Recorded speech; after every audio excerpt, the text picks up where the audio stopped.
Hello, everybody. Dad, why do you always start with your hands? I don't know. This is what I do. Hello, everybody. Welcome, everyone, to another episode of Team Sessa Talks. We are excited.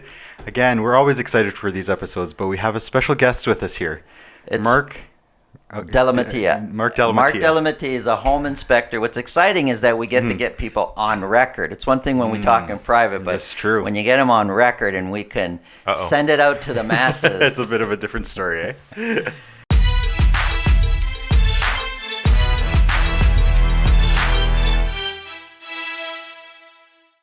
Mark, you're part owners of the inspection professionals. Correct. Right? I'm the co-owner of the inspection professionals. Yes. And thank you very much for having me today. My pleasure. My problem. Thank you very much for coming. We appreciate it. It's like I'm talking with new lips today. I know. I feel that too. I think it's just 'cause let's it's a get Monday. through this. Maybe it's the Christmas holidays still haven't worn out. Mark, why don't you take a second? We've worked together. We know what you do and what you're all about. But just to introduce yourself to everybody, just give us a little bit of your background and what you do. Sure, absolutely. Again, Mark Dellamattia with the Inspection Professionals. I've been a professional home inspector since 2006. My business partner's been a home inspector since 2005. We actually got together probably about 8 or 9 years ago. We were two separate companies. We were competitors in Vaughan, and we ran into each other by accident, really. I inspected the house that he was selling for the buyer. Wow. And right before the inspection, he made the mistake of telling me that he was an inspector in the driveway because he stuck around until I got there. And coincidentally, I left the tool behind. And he gave me a call afterwards and said, let's meet up and I'll bring you the tool. And we started talking. Mark, I got to say, this sounds like the beginning of a love story. That's what it was. You know what? It's really funny. The more I tell this story, that's what it sounds like. And did it happen on Valentine's Day? It did not happen anywhere near Valentine's Day. Oh, that's funny. But really, we started talking way back when, and we said we should both be further along in our businesses. And we said, you know what, maybe something we can do together as opposed to separately. We can build the business faster. Good for you. Right? Yeah. You know, that's what we did. That philosophy, this is a side note as to what we're doing here, but that philosophy, a lot of people will treat what should be colleagues in their industry as enemies. Yes, as enemies or competitors. And you know, we can't learn from each other and stay quiet. Don't let them know how you do things. But in real estate, it's the same way. We Absolutely. treat other realtors as, we don't want them to know what we're up to. We don't want them to see our marketing. We don't want them to see anything that we do. However, if I have a listing, chances are, really, that's half a sale. The other half is coming from another realtor that has the buyer. Absolutely. And sometimes you don't know who has the buyer, or vice versa. I have a buyer.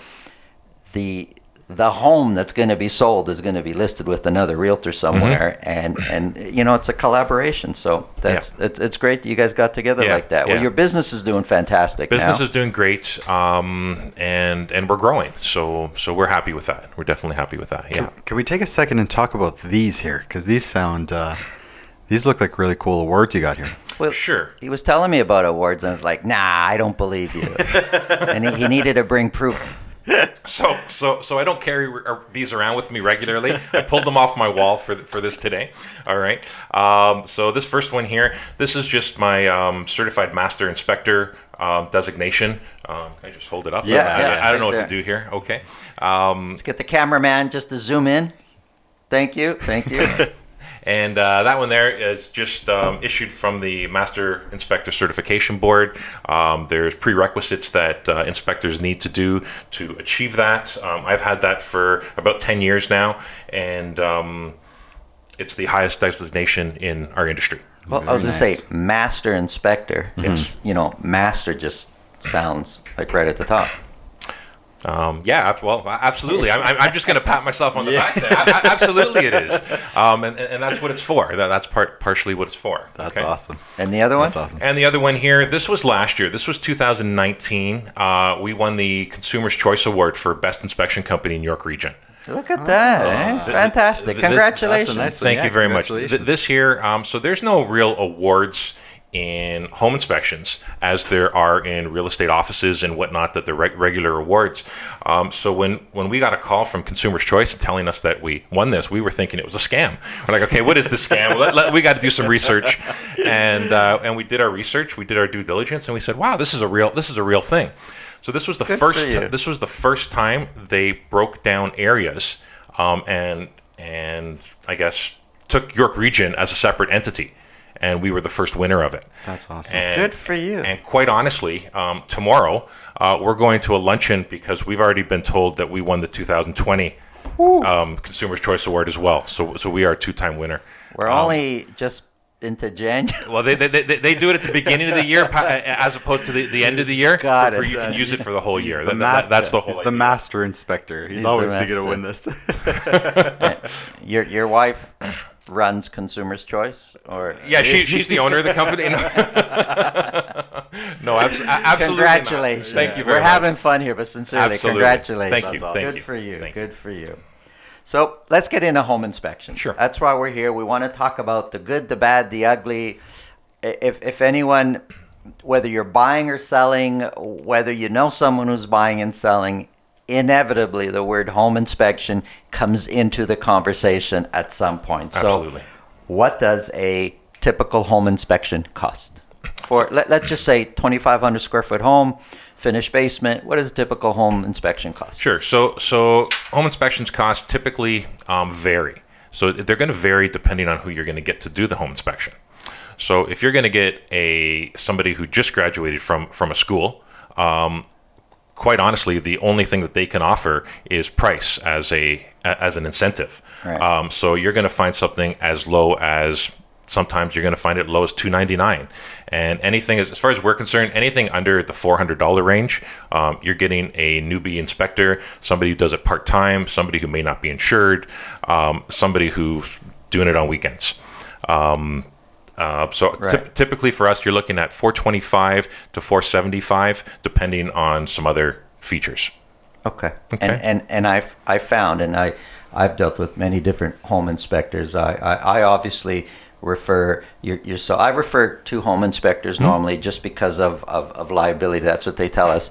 You refer to lawyers, to home inspectors, to mortgage brokers, and Sure. so forth, and let the client pick whoever Let they them want to decide. use. Absolutely. And those are the normal prices of any of my clients that say, what's a home inspector cost? I say, well, if you're going to get someone that is a true home inspector, you're going to be between $450 to $500. That's what I tell everybody. Absolutely. I would imagine that would be based on the size of the house too, right? Absolutely. You know, when we're doing larger custom houses, you know, the 6,000 square foot plus houses, they're going to take us all day as opposed to a couple hours. So yeah, somebody's going to pay for our time at the same time. Yeah. That makes sense. So let me throw this up because this comes up all the time. I'm with my buyer clients and I say, Mr. and Mrs. Buyer, we have a condition of home inspection. Who do you want to use? Here's people I've worked with. They say, oh, my uncle Guido is a renovator. He's going to do it for free. What's your comment on that? My comment on that. So when people bring in their relatives that aren't home inspectors, they may have great knowledge in whatever they do, but what they don't know is my business. Unfortunately, you know, and I'm going to be direct with it. They might be great at renovating something that's damaged, but to find that thing that's damaged might be harder to find for them than they think it is. They're not going to go through the house with our standards of practice. They are just going to go through what they think is important. So I think when you say that, I think about you take your car to a mechanic, and you have a mechanic that can actually diagnose the problem, figure out what the issue is, and then fix that problem. Or you have the mechanics where I've had bad experiences at dealerships where they just start throwing parts at the car thinking, one of these parts is going to fix it, and then it ends up costing, or sometimes they don't end up fixing the issue. I had warranty issues that didn't get fixed because they just kept throwing parts at the car, but they didn't actually know what was wrong. So that's kind of what I'm hearing when you say that. It's like, you got people that can actually build a house, know how to fix a house, but when it comes to actually figuring out the issue, right, they might not have that experience. I assume a lot of them don't, right? And that's where you come in and figure out exactly what the issue is. Yeah, right? that's where I come in. So we don't necessarily do code inspections, quote unquote, but we're generalists, and we know a little bit about every field. And because of that, we're able to get to the root of the problem if we can, or at least figure out, hey, the problem's starting here. A specialist has to come in and dig deeper into this area. And I'm sure also a difference between renovator and or someone that's in construction and an inspector is you guys go in looking for the issues, right? So you guys see these issues, and sometimes I'm sure you see them more than once, and you can kind of get an idea of what the actual issue is with the property, if there are any, right? I can tell. Sorry, I didn't mean to cut you off there. Okay. But it's going to happen more and more. It's just what I do. Just what you do. That's just what I that's do. his specialty. That's what I do. From personally seeing the difference, here's the way my take on it. The renovator, I know, rarely ever pops his head into the attic, and you do every time. Every time. The renovator does not have certain tools that you have to measure moisture, for example. And we'll get into Sure. some of these things that you do. And the renovator goes from the attitude of, hey, if there's something wrong, I can just fix it later. If they're say they are planning on doing some renos. Absolutely. He's got a friend that, if I get it at the right price, but they carry that attitude even if they're doing a favor for someone else and doing a home inspection. Right, because they're also looking for future work. Right. Right. And at the end of the day, that's what it is. Where my job starts and stops right when I enter the house and leave the house. Right. So yeah. Right. Okay. So let's get into some of the. Well, do you need a license to do what you do? In Ontario, we do not yet require a license to be a home inspector. There are a few provinces that have provincial licensing. Ontario was looking to do provincial licensing a few years back, but then the federal government got involved because of some problems that happened in British Columbia and in Alberta with their provincial licensing, and said we're going to come up with a Canadian license. Really? A federal license. Oh, wow. I didn't know that part. I knew Ontario was looking at putting one together. So when the federal government got involved, the provincial government basically backed off and said, well, you're going to supersede anything we do. So we might as well just stop and let you guys take over. Right. And, well, they haven't really got very far. Famous words. Hi, I'm from the government. I'm here to help. Yeah. Famous words Yeah, there. yeah. Okay. So run us through a typical home inspection, but some of the tools that you would use and the things that you do that, if I was doing it myself or the buyer was just they won't have access to some of these things or won't have the knowledge of looking into some of the areas that you look at. Sure. So I guess an inspection actually starts when we're driving up to the house, because we don't just look at the house that we're going to. We're actually checking the houses along the street that may be similar to the house. And the reason for that is there may be the ridge line at the top of the house. It may be sagging on an older house. It might be sagging on a similar model house down the street. So it makes me say, oh, let me take a closer look at this one. Stuff like that, age of the shingles and everything else. We want to look at the whole neighborhood because they all got built at the same time. It gives us a good perspective on what's going on in the area. Right. Mm-hmm. Okay, that's how we start things. And of course, we start with the outside. We start with the roof inspection, the exterior. We get into the garage, and we try to do all the outside stuff before we even bring our tools inside. That's our first goal, to try to kind of get that out of the way. Okay. When we go inside, we've got different tools that we use. So we'll go up into the attic. I'll start up in the attic anyway, and work my way down throughout the house. We'll take our ladder, of course, go up into the attic with our flashlights, our safety masks. Okay, it's actually an asbestos mask that we use because we never know what we're walking into. You never know, right? When we're going up there. Years ago, I guess when I got started, I probably didn't even use a mask because my father was a carpenter by trade, and I always did work with him, and it was one of those things. He never used a mask, so why would I use one? But I got told by my doctor years ago, saying, Mark, that's glass fibers up there. You don't want to breathe glass fibers. Just get a mask. Yeah. So Makes sense. it makes sense. It made sense, right? And a weapon. You never know. You find a raccoon family up You there. never know, and we have found families up there. Absolutely, absolutely. We'll go through generally the house just with some small electrical detectors and whatnot. See, you check all the electrical plugs, right? Yeah. So we'll check a minimum of one per room. Okay, is the actual requirement. So the idea behind that is simple. If we find a problem, we're going to look further. Right, we're not going to start moving your desks and your tables to find every single outlet, but we're going to definitely try one per room. If we see a problem, okay, let's start digging in a little bit deeper. Yeah, Right.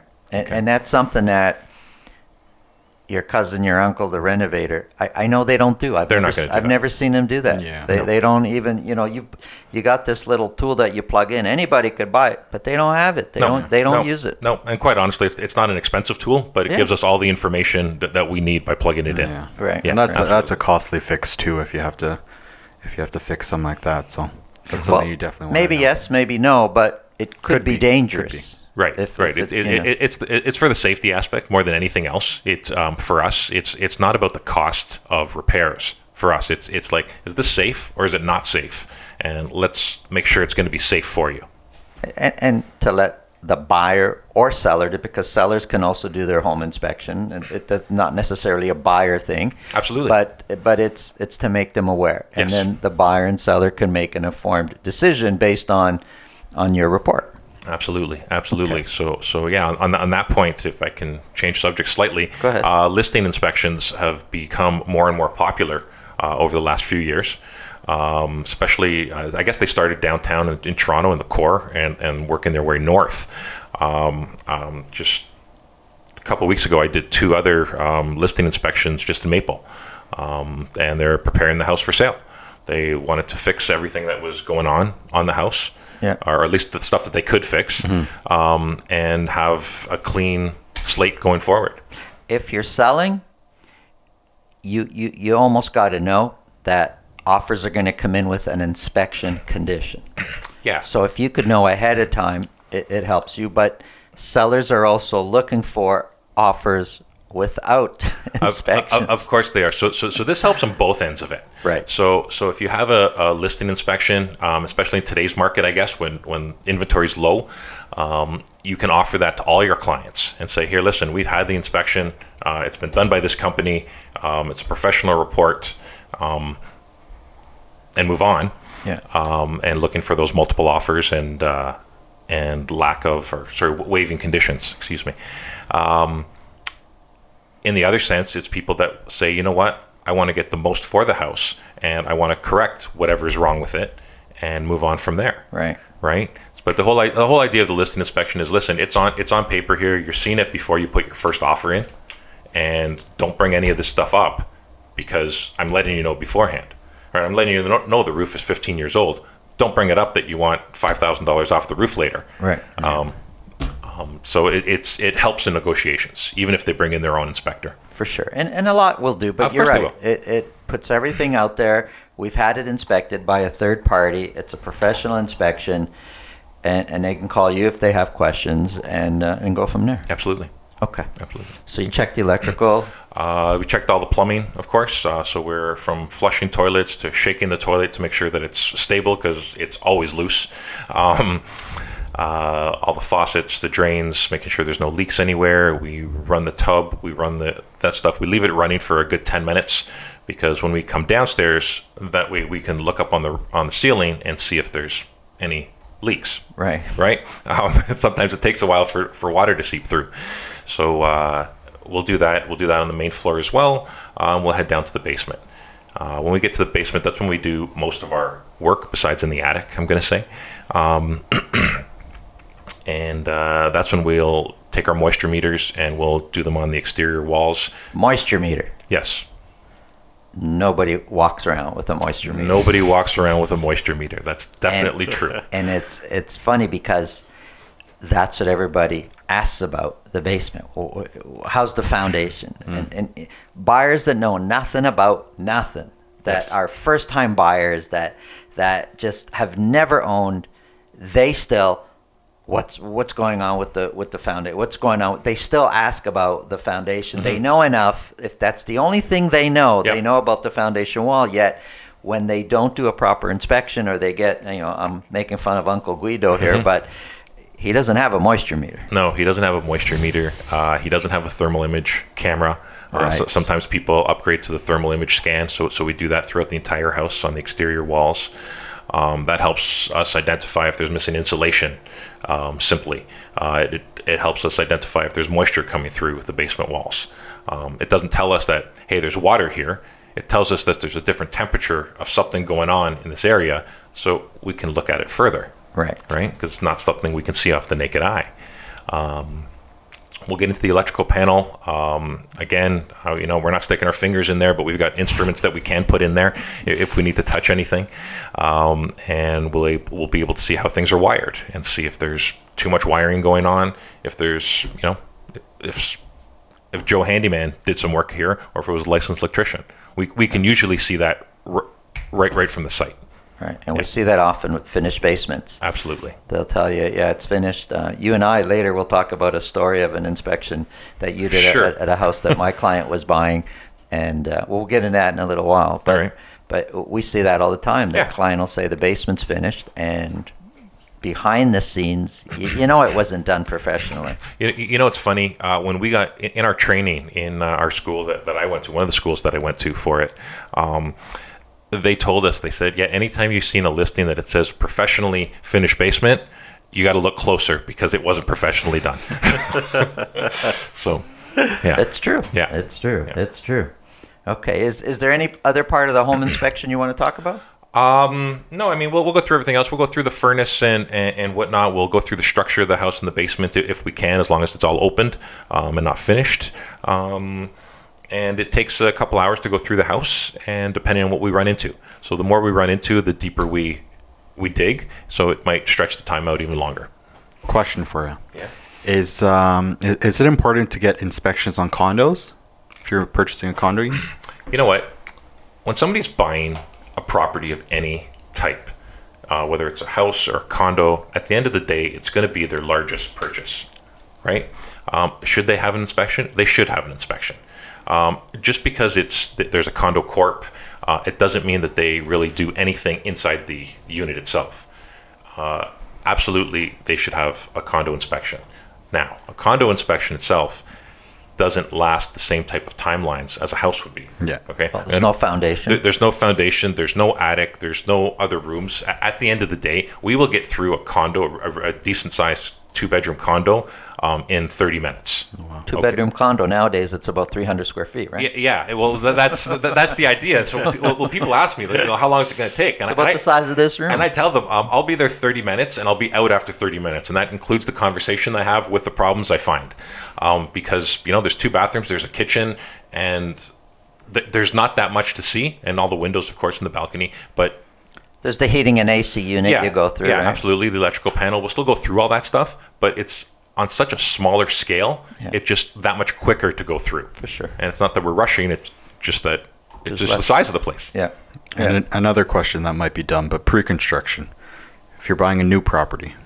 Yeah, so Tarion inspections, we have some software that we use that is unique to a certain extent. It actually ties in with the Ontario construction guidelines. Okay, so when we do what we call a Tarion inspection, this is for somebody buying a new house, whether it's a new one build. month, a new build, a new build. We'll go in there either before their 30 days sometimes, or before their 1 year. We recommend the 1 year, like 11 months in. That way you're going through at least 3 seasons, and the house can have some movement, right? And then we'll go in and we will do an inspection. Inspection's a little different than a typical home inspection that we would do for a buyer. The report is definitely different. Okay, I'm not looking for the flaws so much. I'm looking for stuff that wasn't done correctly originally, if that makes there's sense. lots. There's always lots. So the report itself. So a regular home inspection, the report might be around 30 pages. Tarion inspection report might be less than 12, but it's just done in a total different concept way. Okay. But we see it all the time.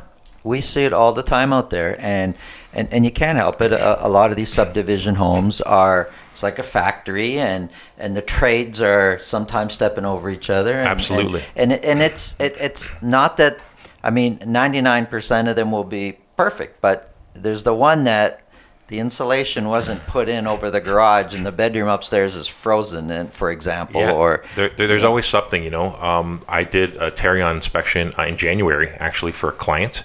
It was a townhouse, center unit townhouse that she was in, and go in there, and the basement had a sump pump, and the sump pump was unplugged. And I was just like, well, why is it unplugged? This is supposed to be plugged in all the time. I asked her, I said, did you unplug this? She's like, no, I haven't even went in the basement. What's going on? Yeah. So I plugged it in, and it started running.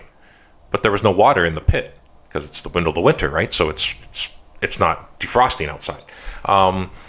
And it just kind of constantly was running. And I said, you need to call your builder and tell them that this sump pump, and I unplugged it again, I said, isn't working. They need to replace the pump. There's something wrong with it. It's not, And she's like, okay. And then, of course, we went through the house, and I found a few other things throughout it. But that's the type of thing. She called me actually on Friday, and I did some research for her. I got to call her later today. But the neighbor came over to her house at around 9:30 at night, saying that, how much noise are you making over here? Because I hear you through the walls. And I hear your kid running around, jumping around, and she's got like a 3-year-old. And I'm just like, well, wait a minute. The kid's can't be making that much noise. Yeah. And the way Right. they're building them these days, it's not like 50 years ago where you can hear everything next door. Like, Right. Well, there's supposed to be proper size insulation in between. There's supposed to be the barriers and whatnot. So I said, I'll do the research for you, and I'll tell you what to go ask the builder to double check for you, because.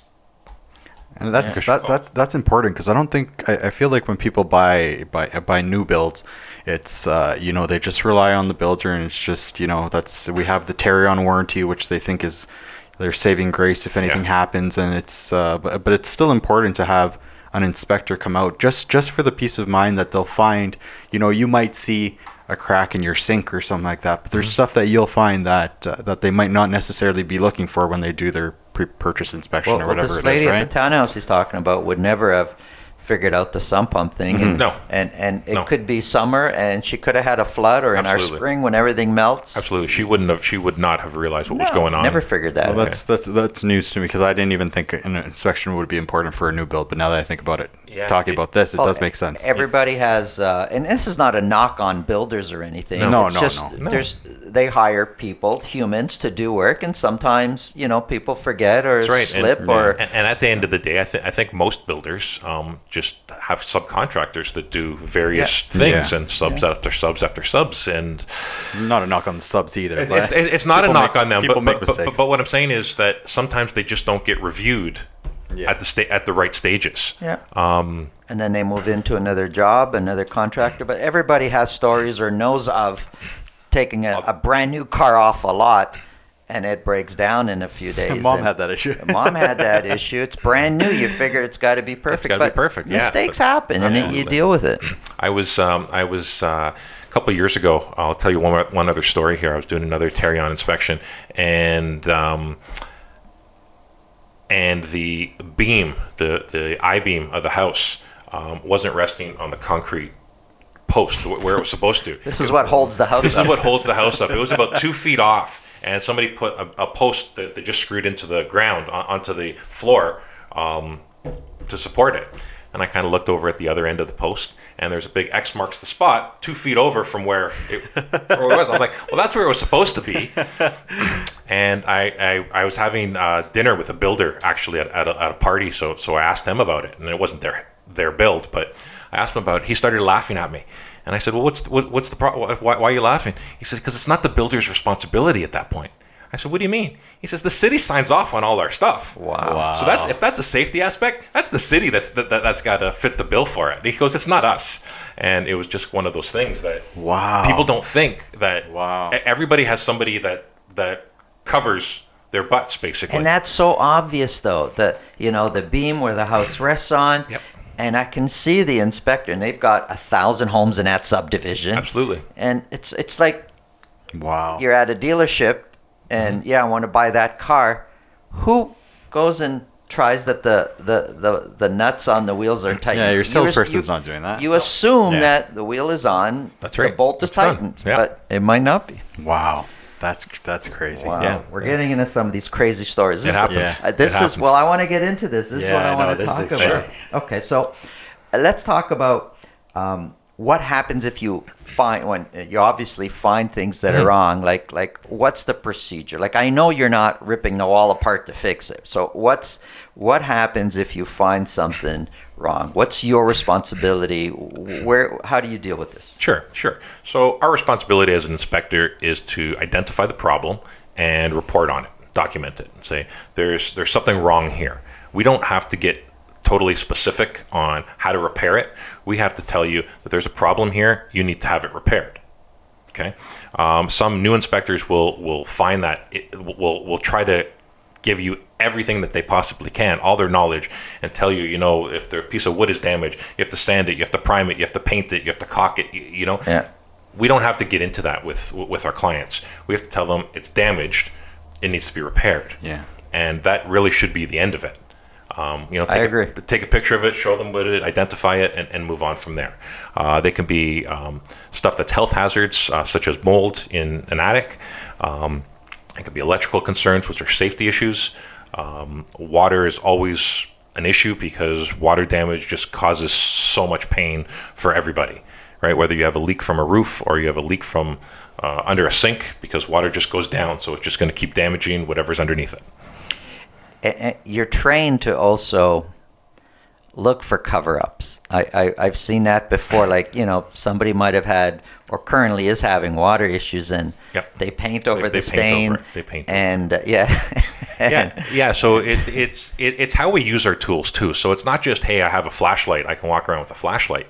It's, hey, I'm going to go into the room, I'm going to shut the lights off and use the flashlight at the right angle because I'm going to be able to see everything that I want to see better. Yeah. And it stands out to us at that point. Oh, look what I found over here, right? This has just been freshly painted, for instance. Yeah, absolutely. It's amazing the things you find, and I have been with inexperienced home inspectors also. They're new on the job, and they'll talk about, they actually scare the clients. They talk about this screw, that, this, all these little tiny things that, I mean, the house is 25 years old. It's not Right. going to be perfect. No. And you're right. If you say, the paint's peeling off here, and you make a note of it, and you let the client be aware. It's another thing to, okay, then you got to, like you said, you got to primer, you got to do this, you got to do that. It's like, holy smokes, it's just a little bit of paint peeling. It's not the end of the world. It's not the end of the world. You know, don't have the- to. You don't have to Yeah. stretch it out. You don't have to scare people. One thing I tell all my clients when I start my inspections, because on the inside of the house, I go inside and I say, listen, I'm going to go up into the attic and I'm going to start up there. You're welcome to stay by my side if you want. If you don't, that's fine too. But I will call you probably to show you something. So don't get alarmed when I call your name that I want to show you something. I just want to show you something. Could be small. It could be a feature. It could be a problem. But Do you also comment on life, even if there's no problem? You comment on life expectancy. Absolutely. Absolutely. Yeah. We want to tell people that, listen, the furnaces are good for, between 12 and 15 years. And that's a wide range, but it all depends on how it was looked after. Just like your car, just like you were talking about automobiles, it's the same thing. Right. Yeah. Right. Okay.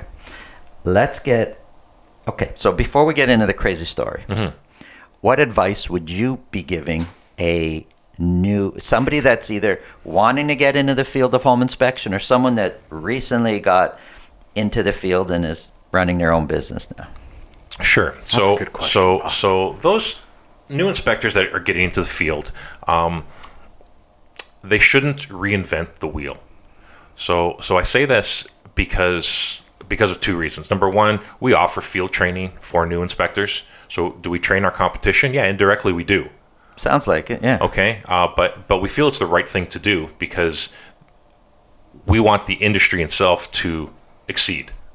Okay, to excel, I guess, right? So if I wanted to be a home inspector, you would train me. Yes, yes. So we would tell you, go to the school, get your certificate from them, their degree from them, okay, their diploma, excuse me, not degree, and then you're still green, right? You know all the book smarts of the house, but you've never been in a house doing an actual inspection. So take our little course, and we bring you field training. We bring you for 10 visits, 10 different houses. I'll take you for 5. My partner will take you for 5. And we will show you how to inspect the house. We'll show you all different houses. So it'll give you a good, broad review on what to look for and how to find things. That's interesting. Wow. Okay. And with that's also part of our, I'm going to say, requirement for anybody we bring on that works for us. Well, they have to go through our training program first. And if we feel they're a right candidate, well, maybe we'll offer them some work. If they're not the right candidate or they don't like us for any reason, no hard feelings. We can go our separate ways. Good for you. Yeah. Wow. So you're training new home inspectors out there. Fantastic. Issues. You find issues. I want to know about some of the crazy stories. We have a couple together, actually, you We do. and I. But give us some of the crazy things. It's like the train smash. This is what people want to hear about out there. The crazy things that happen. I was excited for this. I was excited to hear this part. The I-beam not holding the house up the way it should. That's just crazy. That's one of the crazy ones. Yeah, absolutely. There's another one with an I-beam that my partner found. I remember him taking a picture and sending it to me. That it went across the basement. It was a walkout basement, and the I-beam actually sat on top of the window. It sat on top of the lintel of the window. What? Because if it moved over where it was supposed to, it wouldn't have looked where the post was. It just wasn't. Wow. They did it more for aesthetics than they did for Wow. safety. Yeah, absolutely. Wow. That's Like, crazy. when is that going to crack that window? We're just a matter of time. That whole thing's going to crash down. Wow. Yeah. I want to tell a story about one of our experiences, Sure. you and I. This house, beautiful. It wasn't a new home, but it was all renovated. I'm on the listing side. All renovated, beautiful. But they end up finding in the attic a ton of mold. Mm-hmm.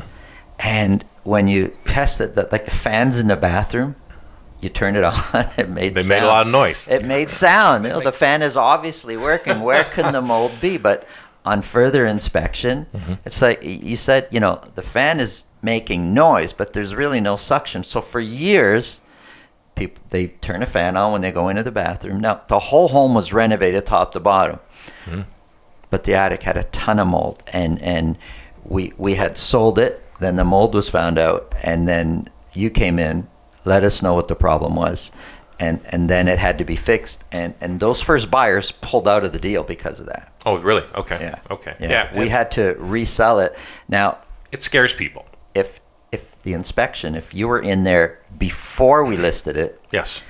that would have been found and sorted out. It would have been found, sorted out, fixed, or disclosed, and nobody would have been scared after they made an offer. Yeah. In that particular house, Yes. it would have been fixed Yes. ahead of time. Absolutely. Absolutely. We're not disclosing and saying, "Oh, by the way, there's mold in Right, the attic." right, We're right. we're fixing this. Yeah, absolutely. And so there's 3 times when a problem's going to arise. One of 3 times. It's always going to arise. It's one of 3 times. We do a listing inspection and we find out before anything's done, and we find out the problems, we fix them, and we move on. We find them out when a buyer's inspector comes in the middle of the negotiation, and everybody's in an uproar. Everybody's emotionally involved. Everybody loses at that point because there's a renegotiation. Because I'll tell you something. After a buyer's inspection, never once has the price went up. No. Right? Am I right? How many years have you been doing this? Never once has the price went up after a buyer's inspection. 100%. Okay? I'm going to use that All at right. my next meeting. All Thank right? you. There you go. You're welcome. All right? The third possible time is after the transaction's complete. So 3 months later, somebody's living in the house and a problem develops, and they're like, oh my gosh, when did this happen? This might have been covered up. This might have been hidden. This whatever. And you know what's going to happen? Ultimately, somebody's going to get sued. So nobody wants to get sued. So after the fact shouldn't be an issue. Shouldn't be. Yeah. It should always happen before that. The buyer's inspection, well, that just causes, like I said, the uproar, the emotions, the stress for everybody involved. So get in front of it and do a listing inspection and move on with life. That's the easiest way to do it. There's also less stress on the inspector to do the inspection because it's not constraint timelines. We can talk to the owners. Hey, how long has this been here? How long? And we have those flexibilities. Yeah, and usually when you're on the buyer side, you don't have privy to speak to the seller that can give you some background information. They're not there. Exactly. Right. Aluminum wiring. People see aluminum wiring, they freak out. What's your take on aluminum wiring? There is nothing wrong with aluminum wiring when it isn't so. When it is wired correctly. Okay. So the biggest problem with aluminum wiring is that it doesn't blend with copper wiring or copper fixtures. Okay. So when aluminum and copper go together, they can arc, which means a spark. Okay, so there is a proper compound that can be used over the wiring. It's like a paste. It's almost like a toothpaste that goes over the wiring before they get joined together in a proper moret. The wire tie, there's a proper one for it as well that can get screwed together, and then there won't be a problem. It basically encapsulates any arcing and avoids fires.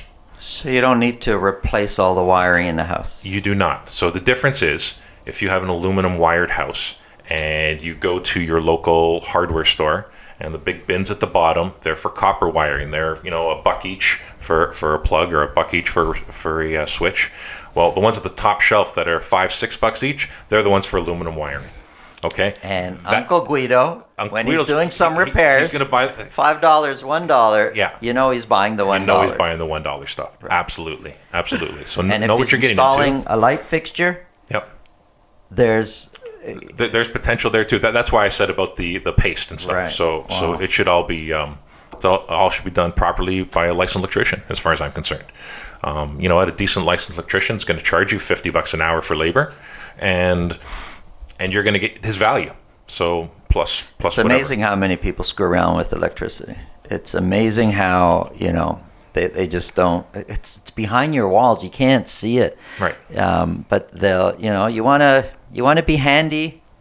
Do the baseboards, paint your walls. But when you start doing electrical stuff and you really are not qualified, that's scary business. It's scary business. Absolutely. There's a reason they go to school for 5 years, right? There's Right. Okay. High-tech plumbing.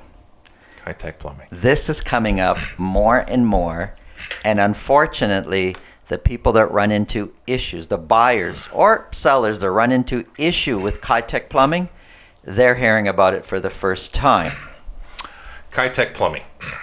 So high-tech plumbing, in a general sense here, it was the first generation plastic supply line piping for your house. Okay? So you go into your basement.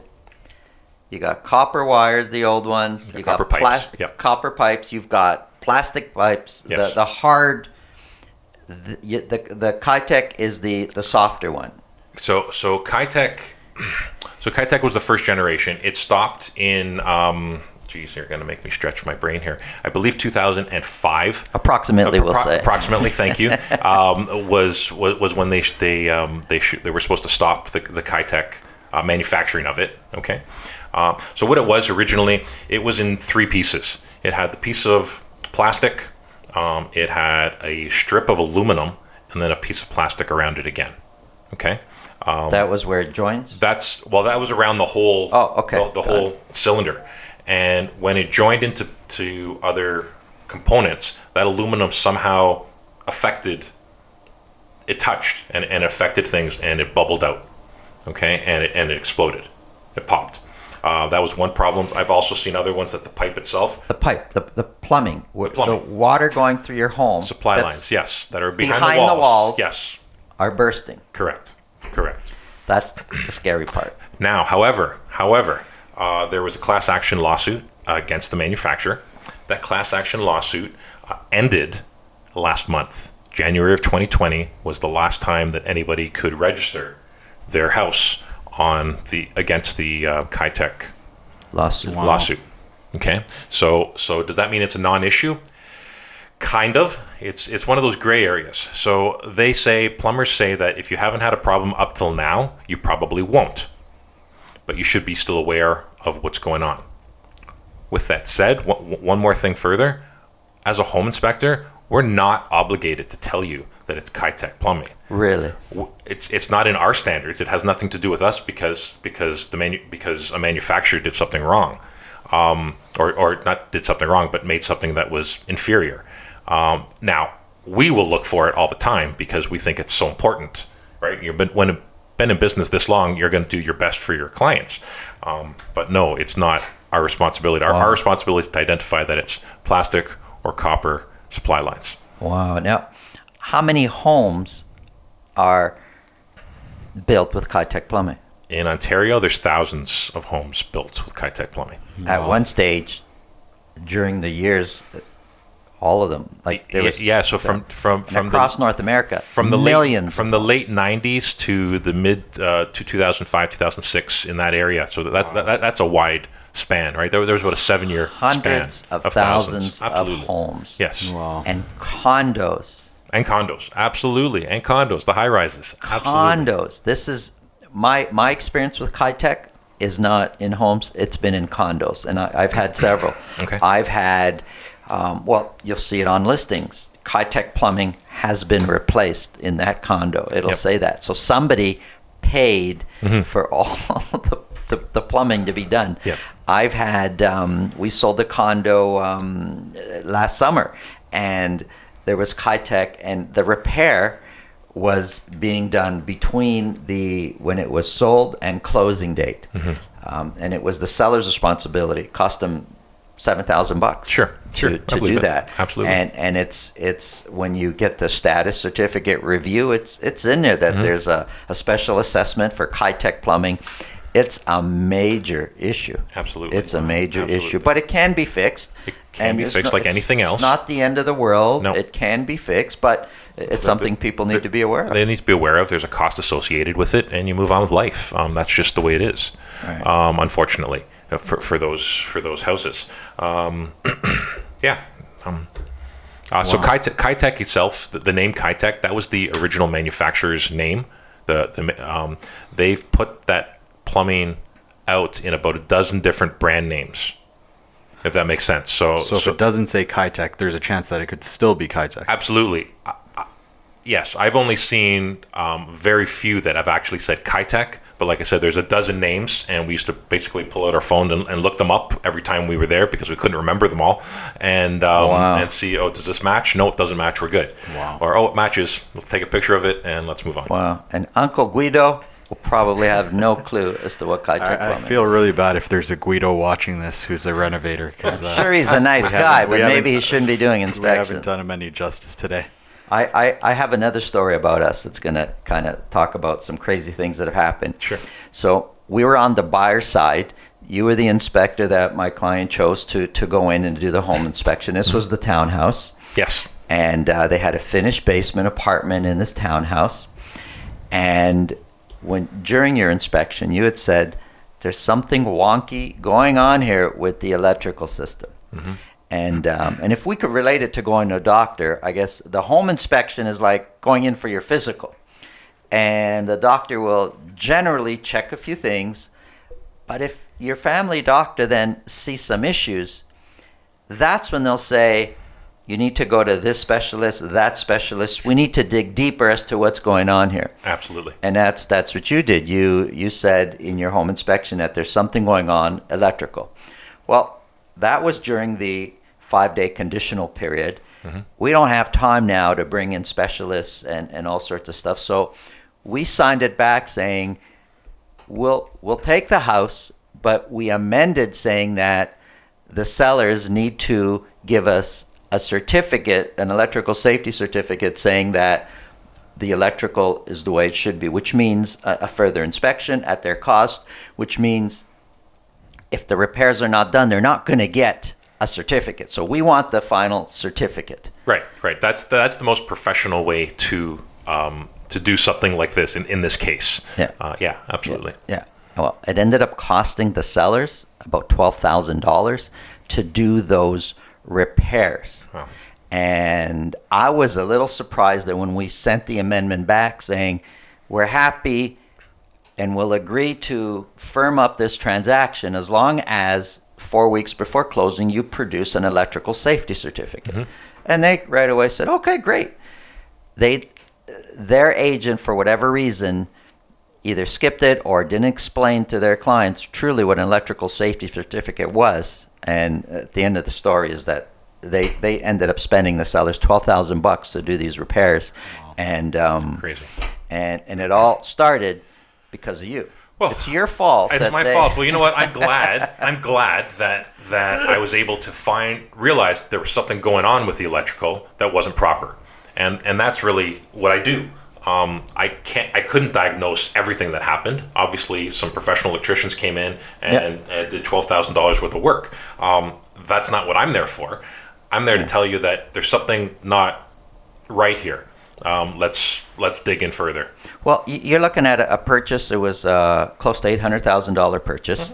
You're looking at my client was Santo. The house looks nice. Do we really need to spend $400 or $500 on a home inspection? And I never say you have to, but I say, look, it's peace of mind. We don't know what's gonna, but at least you know. So, he spent that. Saved $10,000 because these were repairs he would have had to have done later on his own, and now he's taking actually that certificate, gave it to his insurance, and even got a reduction on his insurance. Sure. I'm gonna have to get a testimonial from him. Yeah, way more. He was so happy and was singing your praises all the way to the bank. Glad to hear that. Glad to hear that. Well, I'm glad he didn't have to go through that type of costing because that would. Yeah. Well, it would have been terrible. Yeah. If it's something he would have done, he would have felt like somehow along the way he was cheated or he bought a lemon. But absolutely, you do what you're supposed to do, and things have a way of working out. Good. Beautiful. Look at that. Okay. Mark, it's been exciting to have you. Thank you very much. Danny, you want to take us home here? Yes. Wait. First, we always ask the guest if they have anything to promote, Dad. We ask the guest. Do you have any social media? Do you have a website where people can reach you at? Sure. So you can. Our website. I'm not going to tell you. Our website's theinspectionpros.ca. It is in the midst of being revamped right now. So don't bother going there right this second because it's an old site and it doesn't get used very often.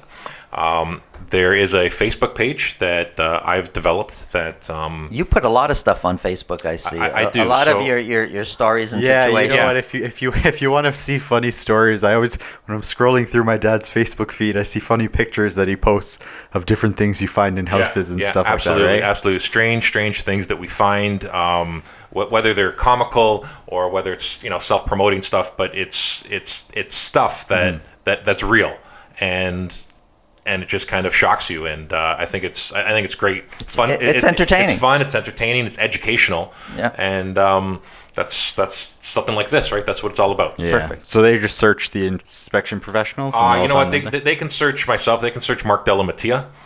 It's under my personal thing. If I knew more about social media, I'd probably figure out how to do that. Maybe we'll have a chat a little bit better on fixing that one day. But, we'll put the links. Yeah, we'll put all the links and podcast. everything. We'll put all the links where you can find them.